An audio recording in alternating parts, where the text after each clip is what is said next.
From historical moments to eerie images, photography is a very powerful tool that allows us to see some of the most beautiful or some of the most haunting images. Let's dive right into the top 10 haunting photos from history you weren't meant to see. Starting off in our number 10 spot, we have the burst of joy. You might be looking at this photo wondering how this extremely joyous photo could hold any dark secrets. Well, this photo won a Pulitzer Prize, and for a very good reason. The photo was captured by Slava Vedder on March 17, 1973 at the Travis Air Force Base in California. The photo shows United States Air Force Lieutenant Colonel Robert L. Sturm and his family. This was taken as he was being reunited with his family after 5 years of being held as a prisoner of war in North Vietnam. On October 27, 1967, he was leading a flight of F-105s when he was shot down over Hanoi and held captive until March 14, 1973. I can't imagine what this must have been like for his family, because there was a chance that he could have not come home at all. The girl with her arms wide open is his daughter, but the looks on all of their faces truly captures the pure joy that they are all feeling. In our number 9 spot today, we have the reflecting pool. This is one of the creepiest or chilling images ever taken. It depicts a young girl in a graveyard who is looking down at her reflection in a pond. Okay, maybe a little eerie, but not exactly chilling. What really makes this photo what it is, however, is that there are seemingly 2 reflections looking back up at the little girl. No one knows who the girl is, where she is, or when this photo was taken, but it is estimated to have come from somewhere around the early 1900s. The photo was analyzed, and it has been said that it is unaltered or edited. Who knows how this photo was possible? Maybe there was some sort of invisible entity standing beside her that we could only see in the reflection, like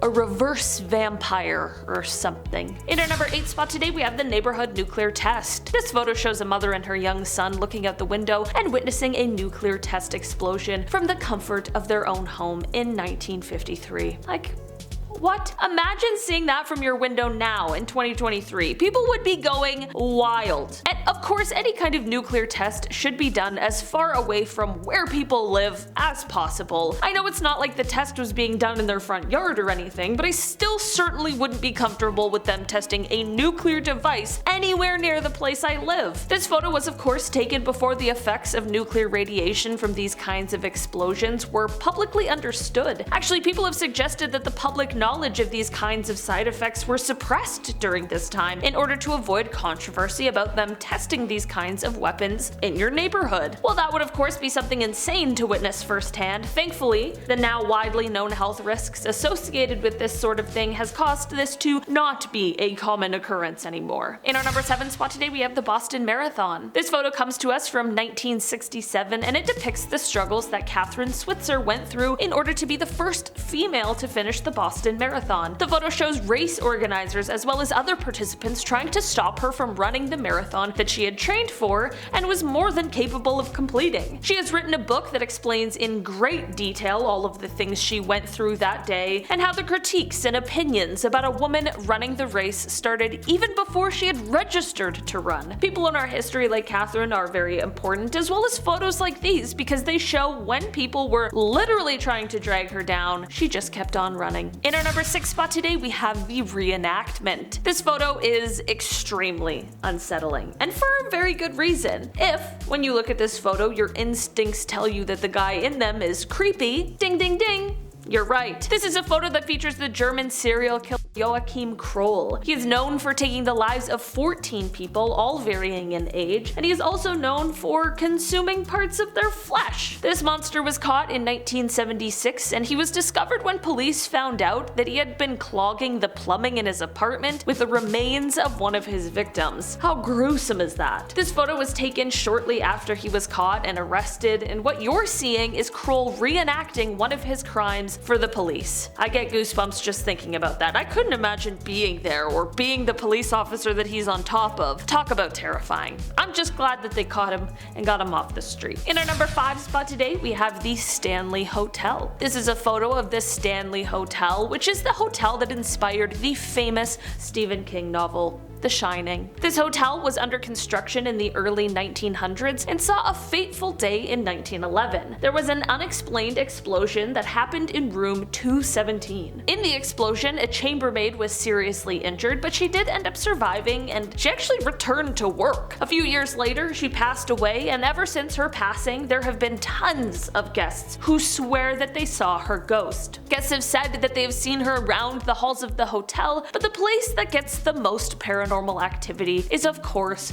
room 217. This is the room where Stephen King and his wife stayed for one terrifying night in 1974. Apparently, they were actually the only guests at the hotel for this night, which at any other hotel might be kinda cool, but I feel like this is not what you want from a haunted hotel. In our number 4 spot today, we have the Rothschild Surrealist Ball. The Rothschild family is one of the wealthiest and most powerful families there has ever been. For years and years, there have been many rumors swirling about just how powerful and influential they really are, and there are some pretty crazy theories out there. In 1972, the family held a Surrealist Ball, which is where this photo comes from. These photos could potentially be very innocent, but there is just something about these very elaborate masks, coupled with the theories about what this family is really up to, that just makes it feel very eerie. I know it's kind of like conspiracy feeling, but I don't know, there's something very haunting about this. This party is one of the most legendary there has ever been, and whether or not they really are involved in shady dealings, that still is pretty impressive. In our number 3 spot today, we have John Lennon. Of course, we all know John Lennon as one part of the Beatles who went on after they disbanded to have a very successful solo career. Lennon was not only a musician, but he was also a peace activist who was strongly anti-war. He was not afraid to display his activism and held a 2-week anti-war demonstration. There was a period of 3 years where the Nixon administration was trying to have him deported for his criticism against the Vietnam War. That's how active he was. On December 8th, 1980, Lennon was leaving the Dakota apartment complex when he was stopped by a man named Mark David Chapman. Lennon signed an autograph for Mark, which is what is happening in this photo, and then Lennon went on his way. Little did he know, Mark was going to shoot him later that night. Once Lennon returned to the apartment complex, Mark was there waiting for him to commit his crime. Mark has said he did it mostly for attention, which is very horrifying, but Mark is also a very religious man who explained that Lennon once saying that the Beatles were more famous than Jesus is what really pushed him to commit this crime. It is very crazy that this photo was captured when Lennon was being so kind to who he thought was a fan, and no one would have ever predicted what would happen just a few hours later. In our number 2 spot today, we have the Hindenburg. This is a photo that was taken during what is now known as the Hindenburg disaster. It is commonly known that blimps, or these kinds of floating airships, use helium in them to float through the air, and it's important to note that helium isn't the choice because it's the only option, but rather because it's one of the safest options, and that is due to the fact that it isn't extremely volatile. Because of a US ban on the exportation of helium at the time, i.e. the Helium Control Act of 1925, although the Hindenburg was designed to use helium, there was a lack of it available, so on the day of the Hindenburg disaster, the much more flammable hydrogen was used instead, and this led to, well, complete disaster. When the Hindenburg floated off on May 6, 1937, it disastrously caught fire during its flight, with 97 people on board. Sadly, due to the fire, there were 35 casualties on board the flight that day. It is an absolutely horrendous situation, which teaches us all a very valuable lesson. And finally, in our number 1 spot today, we have Mount Pinatubo. This is a photo that is showing Mount Pinatubo, which is located in the Philippines, on June 15, 1991. That is the day that this volcano erupted into what would be the second largest volcanic eruption of the 20th century. Certainly impressive, also extremely terrifying. This photo shows the pyroclastic flow full of hot gas and rock being flung into the air. Eruptive activity at the volcano first started on April 2nd of that year, which prompted researchers to set up seismographs in the area. By June, the volcano was having a couple of progressively shallower eruptions before, on June 12th, the volcano had its first spectacular eruption, which sent an ash column 19 kilometers up into the atmosphere. Additionally, smaller explosions continued on June 13th, which then led to some intense seismic activity. After more highly gas-charged magma reached the surface, on June 15th the volcano once again exploded, this time sending the cloud of ash